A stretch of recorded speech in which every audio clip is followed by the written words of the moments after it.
Finally, Honorable Babu Owino has released a press statement concerning related to the issues that happened in between him and Robert Alai. And I will read as it is written on his social media accounts, that is Facebook. Press statement: sustained campaign of violence against Babu Owino. I wish to inform the public of disturbing incident that occurred yesterday, which I consider a direct attack on my person and a grave threat to my life. Yesterday afternoon, a friend of mine who is a senior clergyman invited me for a meeting at a popular restaurant along Lenana Road in the Kilimani area. Having released my security details for the Christmas holiday, I drove myself to the venue and arrived at approximately 3:40 p.m. We held our discussions for about 20 minutes, after which I stood up to leave. When I was departing, I noticed a group of people known to me seated at the adjacent table. Out of courtesy, I approached the table and greeted those present, including the MCA of Kileleshwa ward, that is Honorable Robert Alai. Without provocation, he accused me for being behind alleged social media attack on his wife.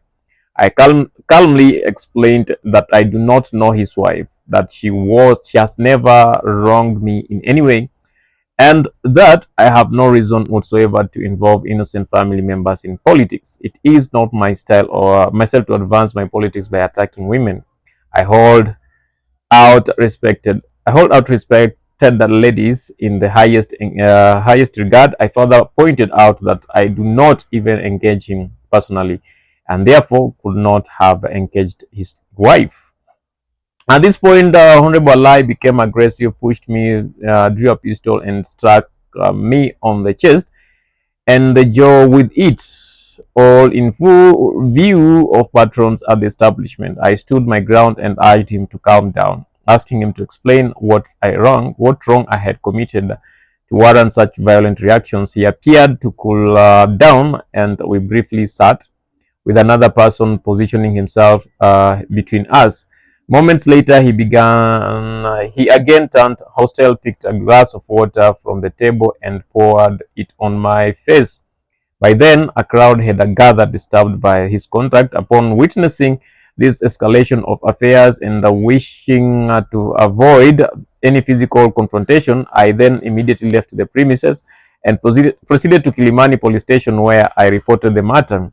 I take this incident very seriously. It was an unprovoked attack on my person, motivated by my political stand, and that constituted a clear threat to my life. I hereby call upon the relevant authorities to conduct a thorough investigation and take appropriate action in accordance with the law. This forms a clear pattern of physical harassment, threats, and attacks that began upon the demise of our beloved Baba. Kenyans will recall that goons were organized by the government to attack me during that burial in Siaya, a threat that I braved due to the love I had for Baba. As leaders, we are expected to set an example for society.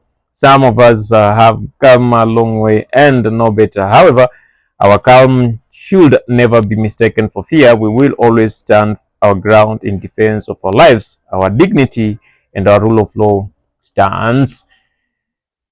So kama wase kama Babu Owino anaweza pelekwa mbio hivyo, sasa wase kama commoners kama sisi tutafanywaje?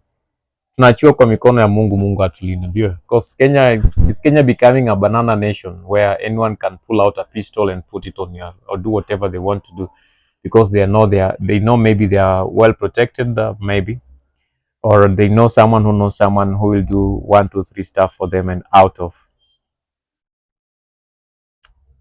Feels bad, eh? Feels bad. This is bad.